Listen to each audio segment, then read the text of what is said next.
a lot of people out there have an opinion about our new president, Donald Trump. Now, before you guys come at me, or before you guys agree with me, this review, for a disclaimer out there, is not going to run down or talk about or bring up anything political about President Trump or Donald Trump or whatever our feelings are towards him. However, he was a big part of this WrestleMania. So there is going to have to be talk about him whether we want to or not. Now, since I ain't got that shit out the way, welcome to Ford Field in Detroit, Michigan. It's been 20 years since they've been in Detroit for WrestleMania 3. So now we are back in Detroit. And the theme for this WrestleMania is all grown up. And I mean, they do vignettes of different superstars of Shawn Michaels and Bobby Lashley and John Cena and Stone Cold drinking milk. They play that John Cena every time they do a John Cena rivalry. They got to show that little picture of him. Exactly. And Stone Cold drinking the milk cartons, which is always hilarious. So, joining me today is not Deion Sanders, but Primetime. I don't care if you're $1 billion, $2 billion, $3 billion. I can't even do the Stone Cold. Okay. So Primetime's joining me. You seen that segment, right? Yeah. 1 million what? So we are here, WrestleMania 23, and Vince McMahon says it was like WrestleMania 3. We're gonna make it the same. He brings back Aretha Franklin to sing "America the Beautiful." America. So, by the way, she just had a birthday, so happy birthday. Happy birthday, Aretha. When y'all hearing this, I mean, it's probably gonna be way past Aretha Franklin's birthday. But yeah. Happy birthday, Aretha. May God bless you. And just a fair warning, don't sing in no more NFL games. Don't say what? Don't sing the national anthem at no more NFL games. Okay, yeah. So we got a very interesting tagline. We got all growing up, and we got the battle of the billionaires at this WrestleMania. Hair versus hair. Hair. And I'm the referee. Yep, Donald Trump's hair versus Vince McMahon's hair.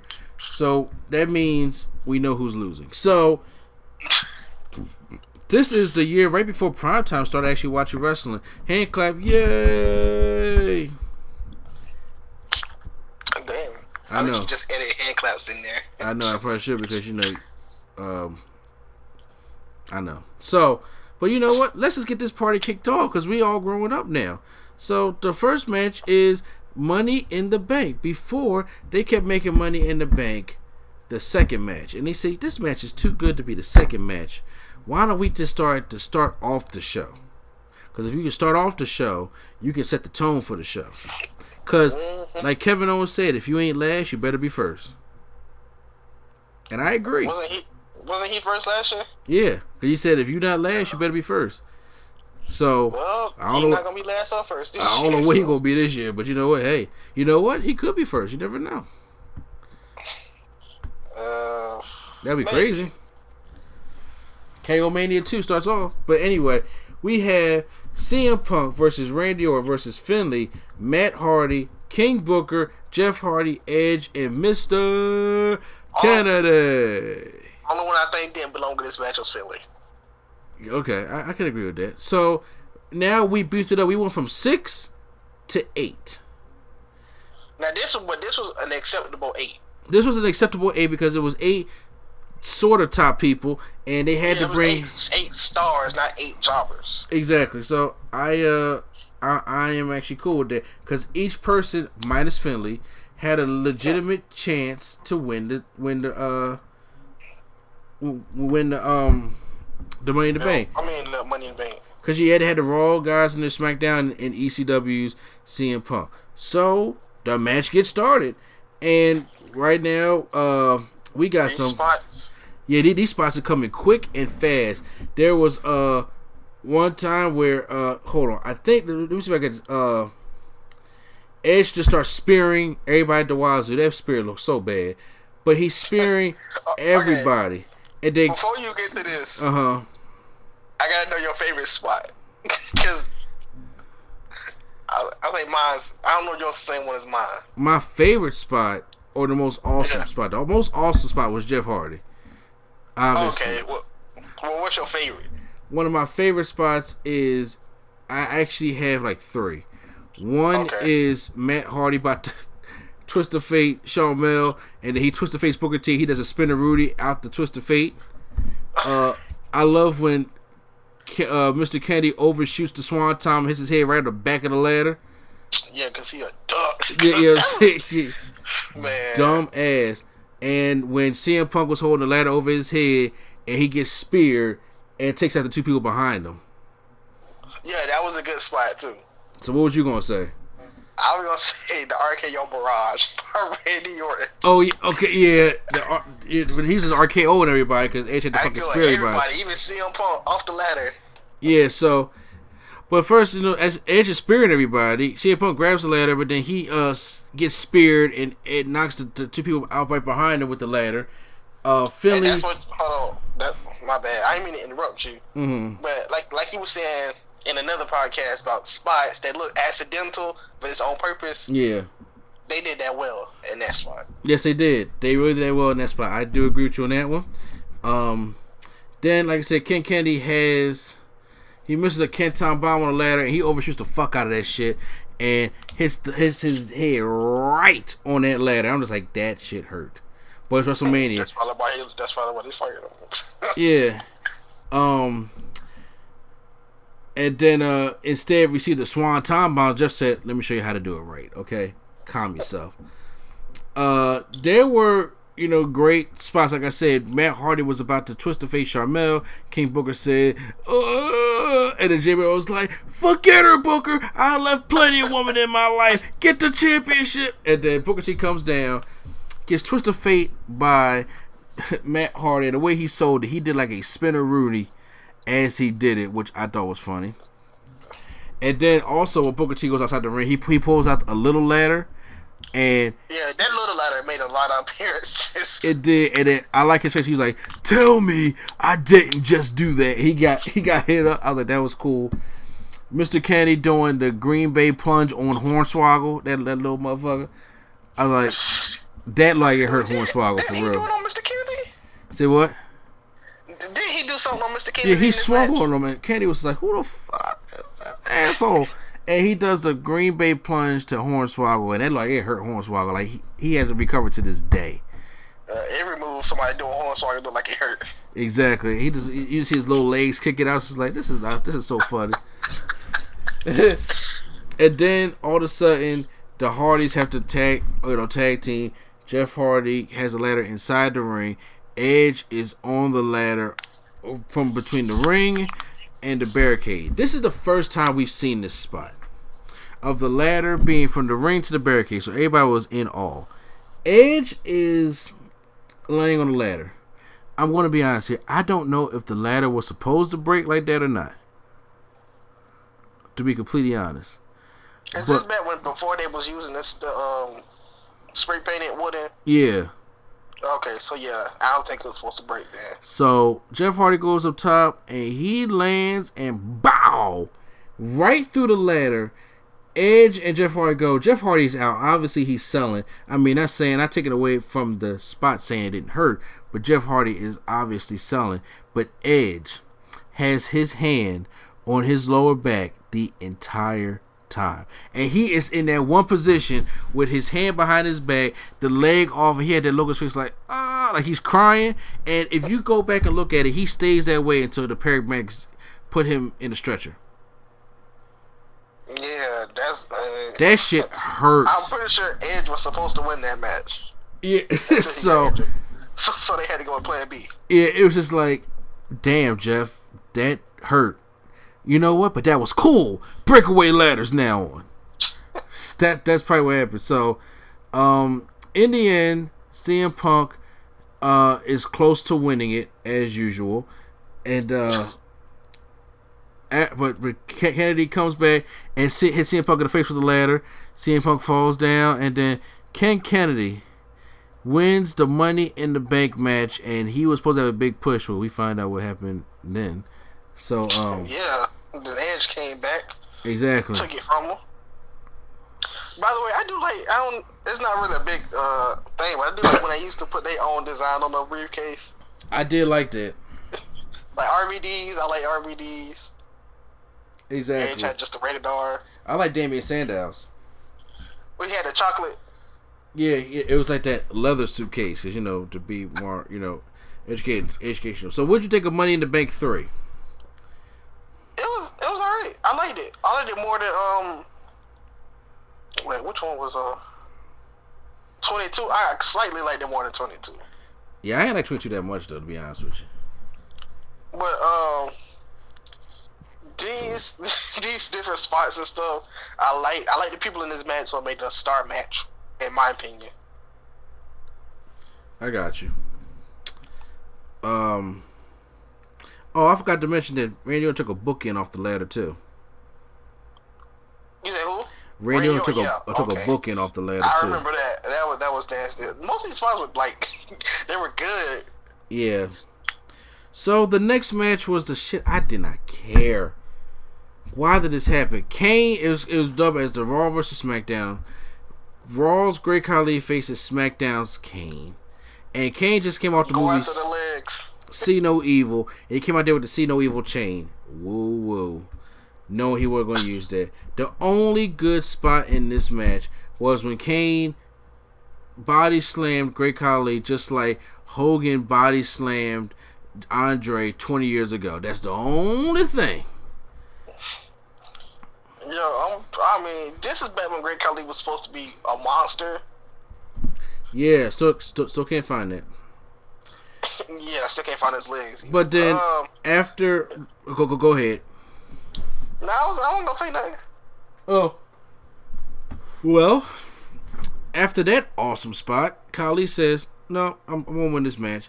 Gives Kane a giant choke slam, and then wins the match, and then starts choking Kane with his See No Evil hook, and that's it. This is about the time Kane started to decline. Shit, this is the time Great Khali been declined. I'm talking about Kane. Yeah. Okay, maybe Kane started to decline in 2004. No, I like to do 2005. Okay. But well, what's next? We get a backstage segment, which features Crime Time dancing with Eugene. Money, yeah. Yeah, money. And then instead of dancing with Extreme Expo, which was Layla and Kelly, who Kelly does not turn me on as anything. I'm pretty sure was she like 18 then? It don't matter. Layla was young, and Layla was a dancer. I was like, yo, hey girl, move that, pop that, Yeah, so Fabulous Moolah and Mae Young come in there, start dancing with Eugene as Crime Time dancing with Extreme Expo, and then we have legends like Slick, Ricky Steamboat, Jimmy Hart, IRS, Dusty Rhodes, Sergeant Slaughter, Howfinger, all these people back there dancing. And then Farouk comes to get all them on the show. Yeah, and then Farouk comes up out of nowhere and was just like, damn. Wait, when did he start that? Like, what year? I think Damn started maybe the year before. Because that's where after he stopped wrestling. Well, no, he was still wrestling. No, I mean, I'll be back in the day. It was like, well, I'll be damn, like that. They just turned damn. But yeah, so okay. Anyway, after that bullshit, we get our next match: Crispin versus Montel Vontavious Porter. Now, I did like MVP. I'm a fan of MVP, and when Primetime comes to Philadelphia, we're going to meet MVP at Icons of Wrestling. Yep. So MVP comes up there, and he's doing his little, coming through the tunnel, and with the Silk the Shaka music, and got all the cheerleaders coming out. That tunnel made MVP seem special / different. Exactly. He come up there. He doing the shoulder shaking and everything. He's like, I'm hot. And then after that, he come up with the little cheerleaders and everything. And honestly, MVP held his own in this match. Actually, he was keeping up with Benoit for the most part, going for different submission holds, and Benoit was going for his submission. Huh? He was like, I could be technical too. Exactly. Benoit was his submission holds. But MVP was reversing them, and I was like, "Damn, they really making MVP look good, like against Benoit." Because honestly, yeah, I kind of do think they wanted to make MVP credible, but something just happened to where he just fell flat.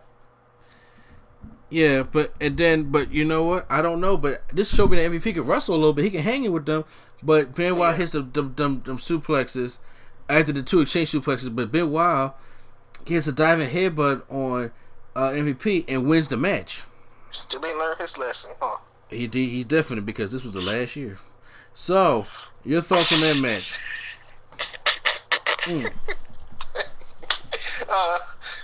I like the way they try to let MVP keep up. Some people, if they watch the match, they like MVP cannot keep up with Chris Benoit because obviously he's a submission master back then. Not submission master. What you want to call it? Submission specialist, I guess. He's the best technical wrestler in the world. So they was like, you really think MVP can be toe to toe with Benoit technically? Stuff like that. That's probably what many people would say. But I think they try to make MVP a credible threat until So something had to happen because they was pushing MVP. You don't get a tunnel like that for no reason. Exactly. So at one point he even lost the tunnel. Yeah. Hey, you're right. So next up is a couple of pissed individuals. Why are they pissed? Because they're not the main event. Because Batista won the Royal Rumble, but he is in the middle of the card. So he's pissed. Undertaker is like, I'm going to go in this thing, and, Batista, we supposed to be the main event. I'm pissed. And they say, you know what? Fine. Y'all going to put Green John Cena in the main event? It's cool. Y'all going to worry about Donald Trump and Vince McMahon? That's cool. We're going to put on a great-ass match right now. And that's what the fuck they did. Batista versus The Undertaker for the World Heavyweight Championship. And I'm going to be honest with you, it's probably one of Batista's best matches in his career. Maybe, because, Batista, he just had the thumbs up, thumbs down, Batista bomb. Exactly. Some matches. So, the match went back... excuse me. The match went back and forth, both men countering all of their finishers.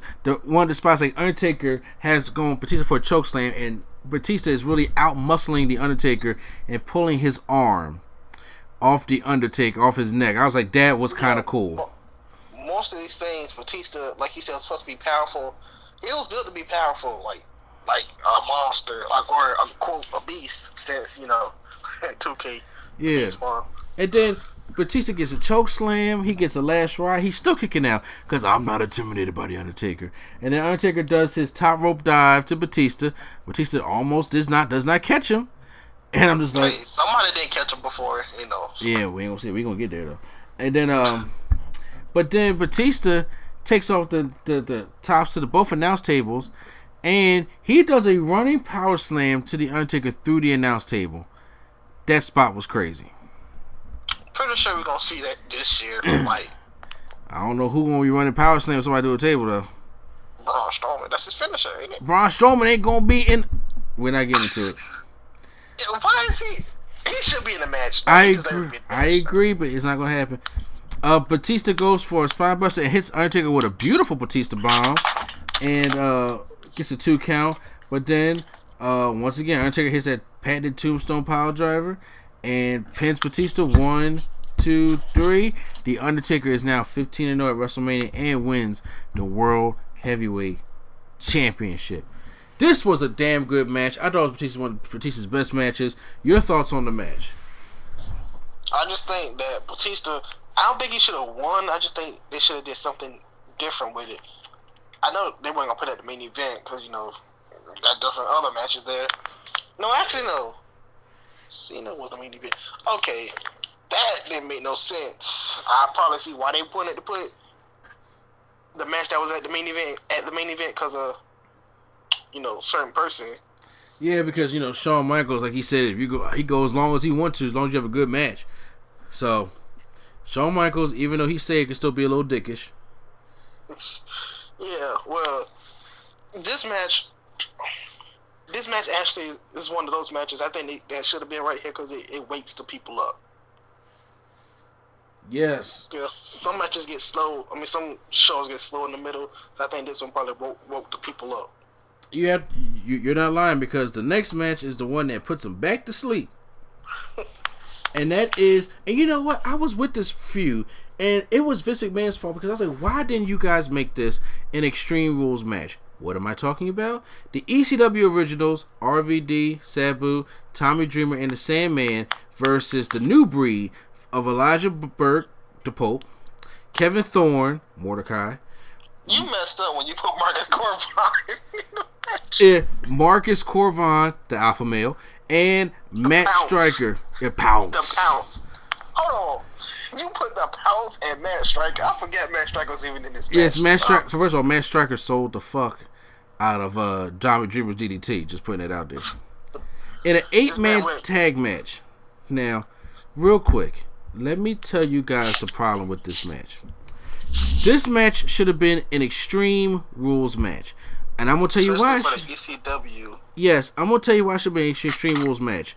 Because of Sabu, the Sandman, Marcus Corvine, Kevin Thorne. These people aren't workers. There's only 1, 2, 3.5 people that can actually work in this match. And that RVD. It's RVD, Elijah Burke, Matt Striker, and Tommy Dreamer. That's bad. But Matt Striker was a teacher gimmick, wasn't it? Yeah. He's the only people that can work in the match. So then they end up giving them an Extreme Rules match on ECW on Sci-Fi, which ends up being a better match anyway. And I'm like, why did y'all just do this at WrestleMania? Y'all could just gave them 10 minutes and they could have had a whole brawl. The Sandman can't wrestle. Sabu cannot wrestle without hardcore elements. Kevin Thorne, no. And the Pounce? This man came out in sheer leopard button-up shirts, all muscular and greasy. I'm just like, this nigga, excuse me. Excuse my language. But, and y'all know what? After that Extreme Rules match, he went right to TNA. This was so bad because Marcus Corvine and Sabu start off the match. I'm like, oh, we done fucked up already. And they sitting there trying to have a legitimate 8-man tag match. And I'm like, what the fuck is going on? Sandman look bad. This is WrestleMania. And this is why, I'm sorry, a mini rant. This is why I say that they are not, I have no faith in them when they're supposed to make hardcore matches. They don't, because they don't want people getting overshined. They didn't want the Battle of the Billionaires getting overshined. They didn't want that's why they didn't make it a hardcore match. The Battle of the Billionaires match was the one right after that, so they didn't want it to be a good damn match, which was going to be, and outshine Vince McMahon and Donald fucking Trump. That was the problem. So you know what? Well, Vince don't want to be outshined. He want to have everybody talk about him and his show, mostly him. Exactly. So honestly, I gave 2 shits about this match. The whole thing starts breaking down. Matt Striker, only good thing is Matt Striker sells the fuck out of a DDT and falls. It goes straight up and down vertical on his head after that DDT by Tommy Dreamer. And RVD hits a Van Damme on Striker, and then he hits a 5-star frog splash and wins the match. The ECW Originals win. And on top of that, they even had a new breed go over. You can't go over on ECW. So, Prime, your thoughts on this match? I don't even remember CM Punk really being in this match. CM Punk wasn't even in the match. Oh, he was? No. Why am I thinking CM Punk was in this match? Because he was in the Money in the Bank, remember? Yes. Why am I thinking he was in this? No, because he was like kind of in the feud technically. That's Elijah Burke who I'm thinking about. Okay. Yeah, I'm about to say CM Punk ain't doing double duty. Vince don't like him that much. No, because I remember in my mind it was like a feud with the ECW originals and the team. I think CM Punk was with the originals. Okay, well, but he was with them, but he wasn't in the match. The ECW originals, whatever match they had, ECW originals win the match. Next up now it's time for Battle of the fucking Billionaires. And looking at what's going, every I just want to say, every time Vince has a big match, why he always get Umaga? Oh, he loved him some Umaga. And you know what? Here's the thing. Vince loved him some Umaga, and Vince loved him some Bobby Lashley. I don't know if Trump felt the same. You know what? It's so. And to make it all better, representing Donald Trump is big black Bobby Lashley. Alright. What you want him to be represented by Hulk Hogan? Well, he was about to, but Hulk Hogan, had issues with the company at that time, so Vince got himself a replacement, and Vince was very high on Bobby Lashley. And he's like, go ahead, Trump, you're going to get Lashley. And he's like, Vince, I don't know about that. I don't know. Is there anybody else you have to back? And it was just like, well, you know what? You got Lashley, the ECW champion. So, Donald Trump was... he won a championship from Big Show. You think Umaga about to sit here and stop him? It doesn't matter, because Donald Trump was ecstatic to have Bobby Lashley on his time after he butchered his name so many times. Bobby Lashley. I was just like, oh damn. And no respect for this man. And you know what? I actually will commend him for being a busy person and being at Raw, leading up to that. I agree. Not. But anyway, then representing Vince McMahon is Umaga with Alejandro Estrada, the Samoan Bulldozer, yeah. And I don't know if Donald Trump was feeling that neither. So I think Donald Trump was just there. He was just looking around like, he was just like, oh shit, all right. Well, okay. Stone Cold was a special referee, and whoever lost, have Big Show on my team. Yeah, whoever lost had to get their head shaved. So the match overall was actually pretty decent. And that terrible tackle and them punches. Okay, yeah. So after the match starts breaking down, when Umaga gives Stone Cold a Samoan spike, the match starts breaking down, and then Donald Trump gives Vince McMahon the worst clothesline. I don't know if it was the clothesline that was so. It was just like he brought him down. Like, yeah. I don't know if it was a clothesline or Vince just sold it bad, and them punches was just bad. He didn't know how to punch. Like they shouldn't have let him do that. It really shows like why they should have just let him close on him, and that was it. Yes, Shane McMahon comes in after Stone Cold was taken out, and then he hits a coast to coast in his suit and jeans, to Bobby Lashley. That sets up a rivalry for later up in the year, because like I said, Vince is high on him. And he tried to attempt to place for the referee, but then of course Austin got back up. Umaga also pulled Shane out the ring, give him a stunner. Shane can sell the shit out of a stunner. He do that pop like pling, and he gets stuttered. Did that Scott Steiner? I mean, not Scott Steiner, Scott Hall. Yeah, and then Lashley won the match after Stone Cold Steve Austin stunnered Umaga, and Lashley hits a spear, aka takedown, and that's the match. And so then we get an iconic moment of Vince get put in the barber's chair with Stone Cold holding him up top, and Donald Trump and Bobby Lashley saving his head. No. That was too much cream, though. Like, yeah, it was. That was nasty. It was a lot of cream. Vince McMahon has a very small head. His head was bald. We all knew this was going to happen because Vince is going to embarrass himself before. He came. Was that Raw or was that next day SmackDown when he came? He had a bald head. He was trying to cover it up. Yeah, because right now we're about to get a good 6 months of Vince McMahon in a do-rag. Do y'all hear me? Vince McMahon he won a championship in a do-rag. My man was in a full-on do-rag. Vince McMahon. He was happy about that. Vince McMahon spitting hot fire with a do-rag on. Or as JR would say, Yo. do-rag. Yo, Bobby Lashley, you like my do-rag? So, what'd you think about the match, and did you like the Battle of the Billionaires? I didn't really care about the Battle of the Billionaires. I definitely after them punches, but the match was alright. As for Umaga and Bobby Lashley, yeah, it was alright. Lashley, obviously, Lashley, you think he should have at least tried to get him up for the Dominator? It would have been an awesome moment, but I think he looked over and seen who was representing him. He was like, nah, never mind. I just want to get out of here. Okay. Okay, honestly, that was my last. Spare myself TNA. Yeah, he said, you know what?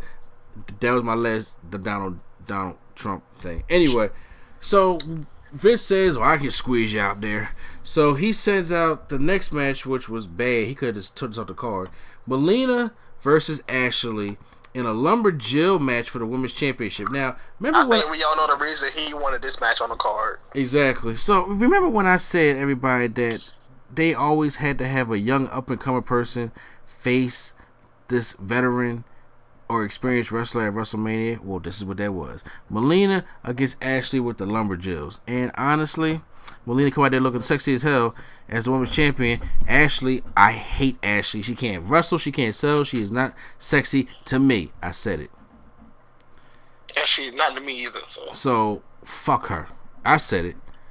And this match was corny as hell, and it was short. Melina hits a terrible bridge on Ashley, retains the title. The Lumberjills begin brawling in the ring so they can all get some screen time. Who gives a fuck? Your thoughts?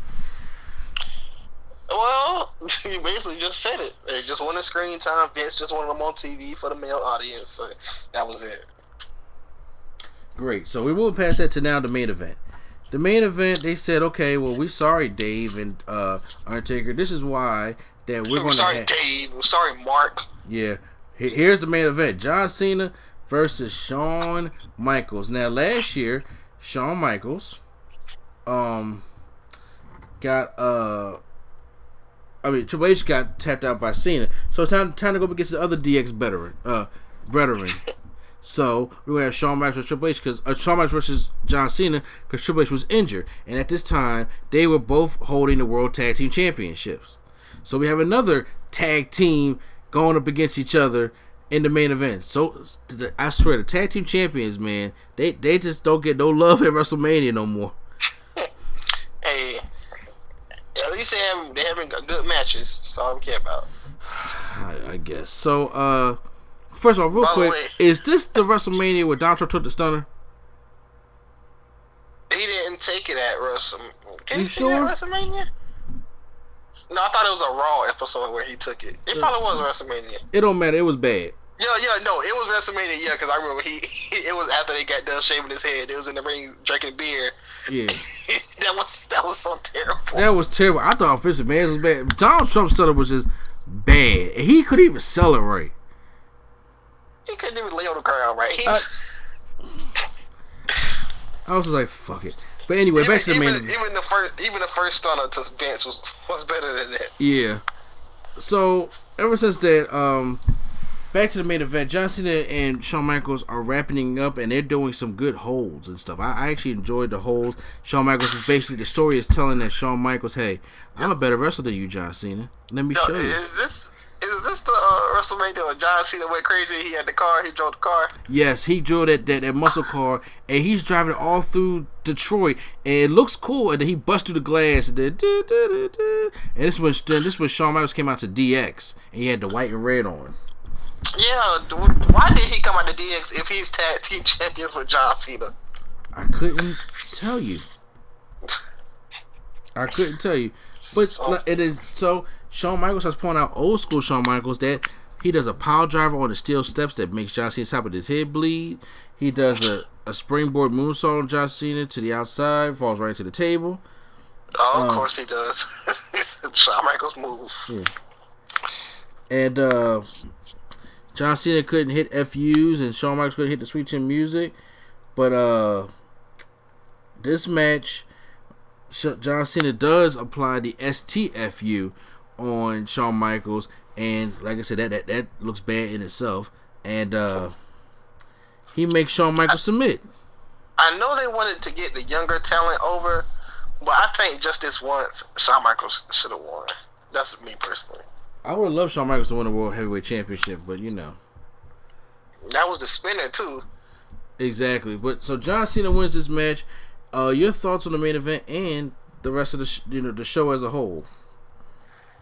The main event, I mean, like I said, the match was alright. John Cena, he wasn't green. He was getting better, obviously. But just this one time, out of all the times they didn't push the talent, I think that they did, make the older person win. I think this is one time they should have. Dang it. Out of all the times that they should have pushed the younger talent, I think this is the one time that they should have had the older person win. I agree. So your final grade for WrestleMania 23, all grown up. I'll give it a C.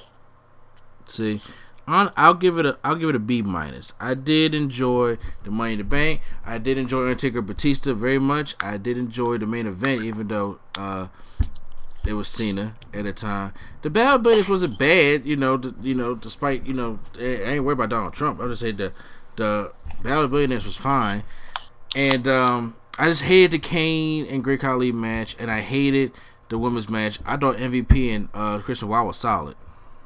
Yeah, I think they did good too. So I'm gonna give it a solid B minus. Nancy thought it was, huh? I'm gonna give it a solid B minus.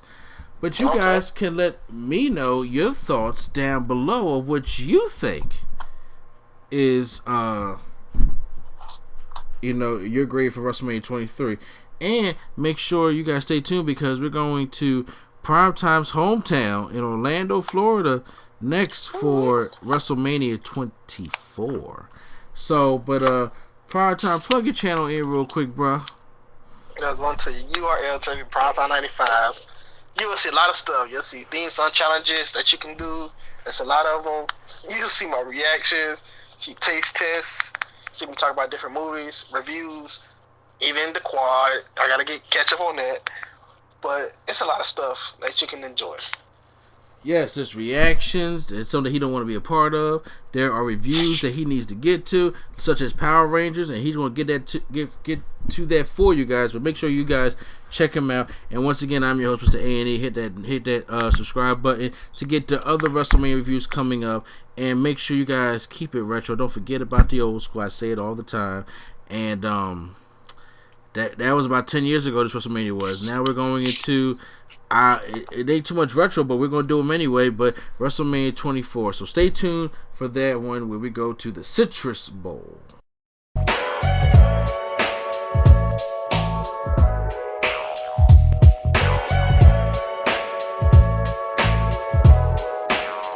Yo, now everybody come and gather round. It's time to take a listen. Swag on Zero A&E, it's the coalition. We talking comics, both Marvel and DC, the factory addicts and the WWE.